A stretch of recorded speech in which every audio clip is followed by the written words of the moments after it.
이 중급 교육은 제가 앞에서 말씀드렸다시피 제가 그동안 경험한 것들을 실험을 통해서 확인하는 거거든요. 그리고 교과서에서 말하는 것이 왜 이것이 그렇게 하면 안 되는지 그런 것들을 이제 알게 되는 거죠.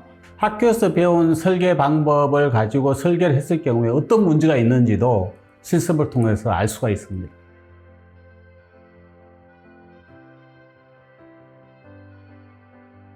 제일 먼저 실시하는 실습이 트랜지스터와 FET 다이오드, 포토커플러 이 부분인데요.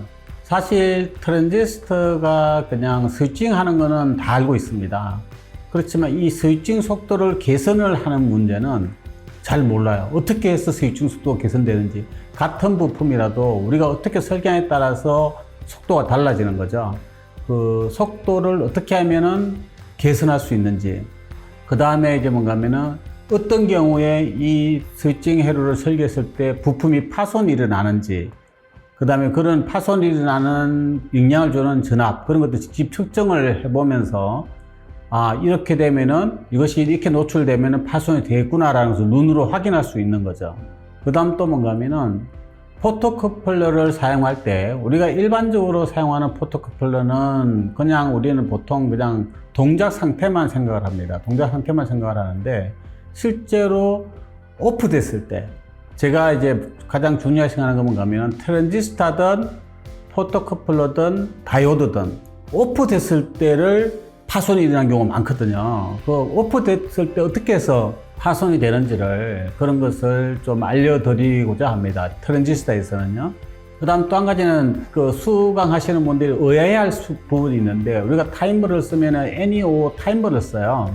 근데 타이머를 쓰는데 타이머는 기본적으로 듀티가 50%를 넘습니다. 항상 50% 이하로 줄일 수가 없어요. 50%도 만들 수가 없습니다. 근데 제가 이번 강의에서 타이머 교육을 넣은 이유가 뭔가 하면은 자유자재로 10%부터 90%까지 그 듀티를 조정할 수 있는 방법에 대해서 설명을 드리려고 합니다. 그래서 우리가 학교에서 배울 때는 타이머는 듀티가 50%를 넘는다라고만 배웠는데 설계에 따라서 달라질 수 있다는 것도 이번 중급 과정에서 설명을 드리려고 아주 간단하지만 타이머 회로를 추가를 했습니다.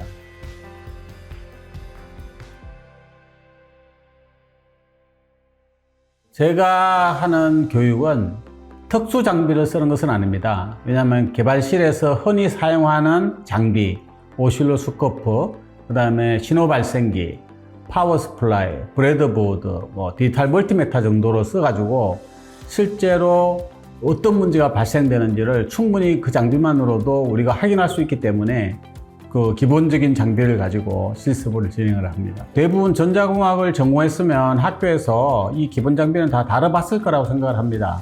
측정하는 데는 어려움은 없을 거라고 생각이 들어요. 장비를 다루는데. 물론 이제 장비가 다름으로 인해서 약간 처음에는 따라오기 좀 힘들 수 있는데 조금 해보면은 장비가 대부분 다 비슷하기 때문에 쉽게 따라오지 않을까 생각을 합니다.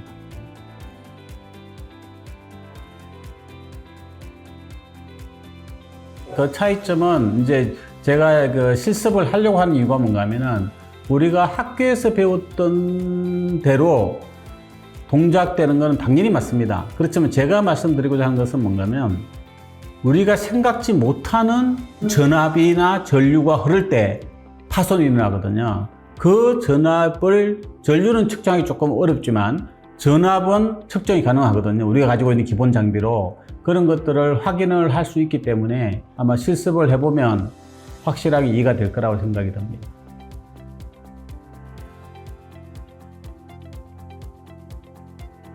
앞에서 말씀드렸다시피 직관적 회로 해석 방법이 있습니다. 직관적 해석 방법이 있는데 이 직관적 해석 방법은 제가 생각할 때 이건 획기적인 거거든요. 이 체계도 없고 어떤 기술이 볼 수가 없어요. 그러면 문제가 해결되면 정말 너무 깊어서 연락을 줘야 되는데 아무도 연락을 안 줍니다. 그냥 해결되면 끝이기 때문에 연락을 안 주고 대부분 문제가 해결됐으니까 연락이 없겠죠. 만일 해결 안 됐으면 연락을 주겠죠. 근데 연락이 없는 걸로 봐서 다 해결됐다고 저는 봅니다.